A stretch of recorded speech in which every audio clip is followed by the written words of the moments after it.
Warning. Spoilers ahead. Today, I'm gonna explain a fresh horror and thriller fiction movie with an unexpected plot twist, called Antidote. Of a man hanging himself in a building. There is a married couple, named Sharon and Costas. Sharon wakes up and says to her husband that her stomach suddenly hurts. They immediately go to the hospital with their child. There, the doctor says that she has acute appendicitis and her appendix has ruptured.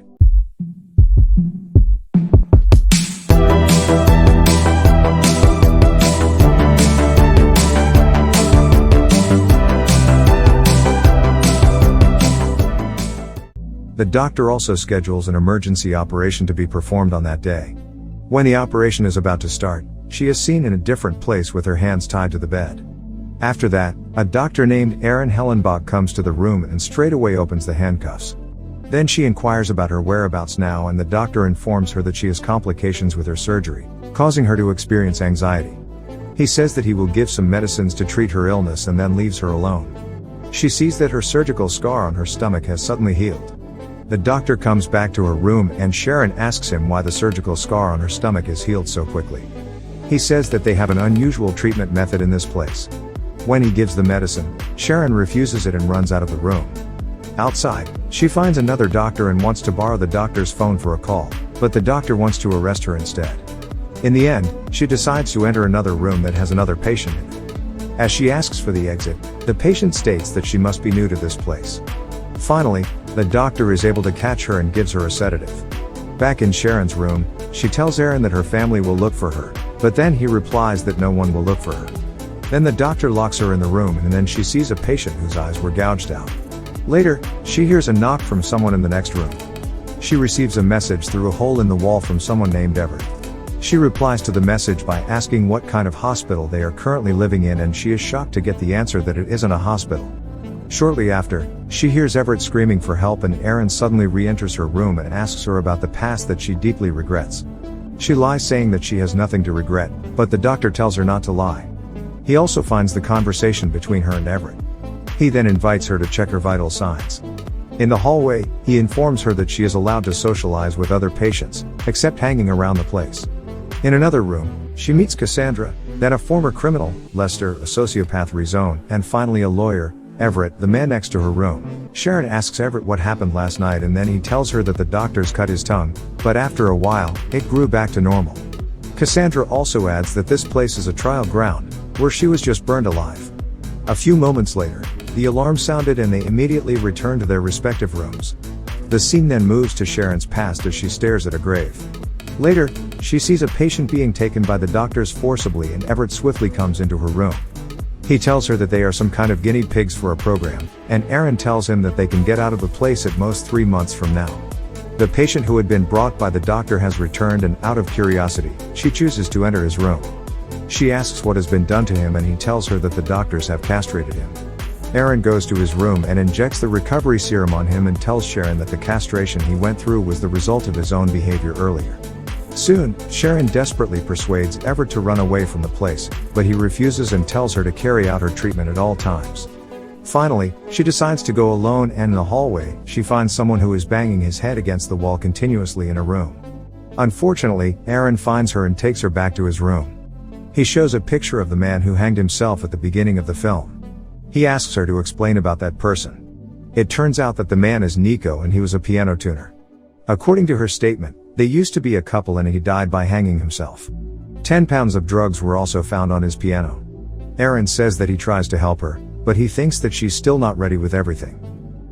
Sharon then sneaks out again, and she sees Nico who suddenly comes out of a room. She follows him and finds his piano and the rope used to hang himself in a room. She is taken by another doctor and ends up being tortured with her legs cut off. Unexpectedly, later Aaron stitches her leg back after that incident and her leg is immediately able to move again. It's all caused by a serum, called BMS. He also says that the way things work in this place is like that if she keeps trying to escape.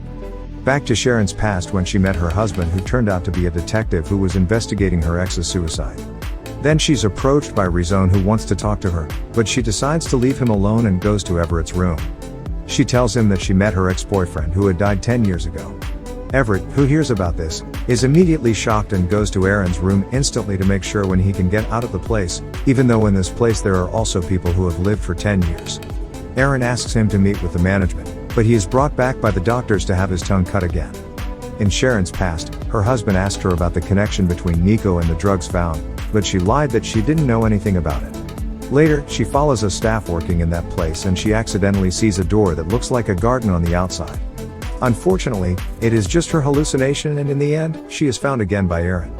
Back to her past again, the detective visits her house and informs her that Nico's suicide case has been closed, with Nico did commit suicide.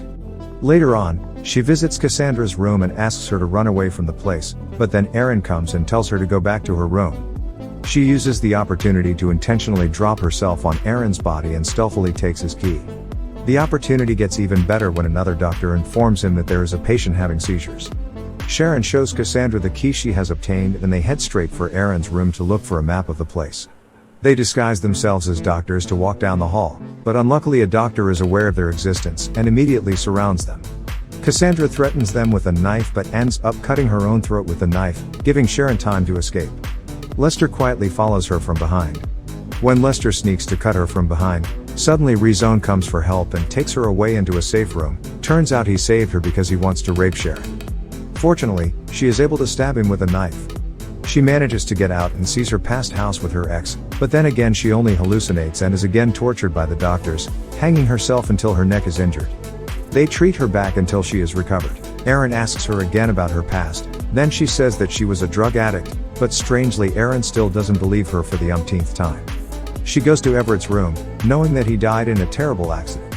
Then she sees Aaron comes out from Cassandra's room and she decides to go in. Knowing from Cassandra's story of how she died, Sharon concludes that they are already dead and she thinks that the place is hell. From her past, it is known that in fact she accidentally killed Nico by slashing his neck after they were high on drugs. Later, her husband confirmed it was by accident and told her to forget it.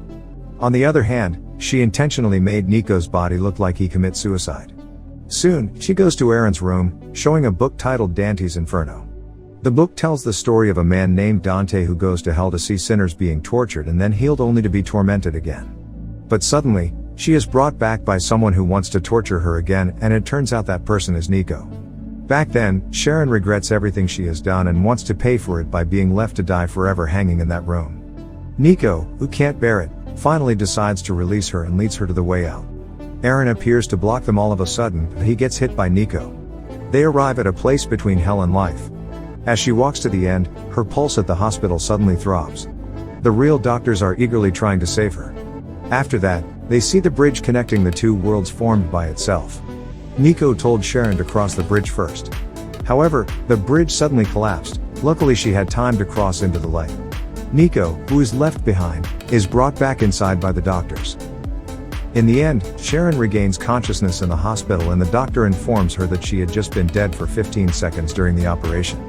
Her family is happy to see her alive again. At home, she checks the obituaries on the internet about all the people she has met in hell, and it turns out that everything she has experienced is real.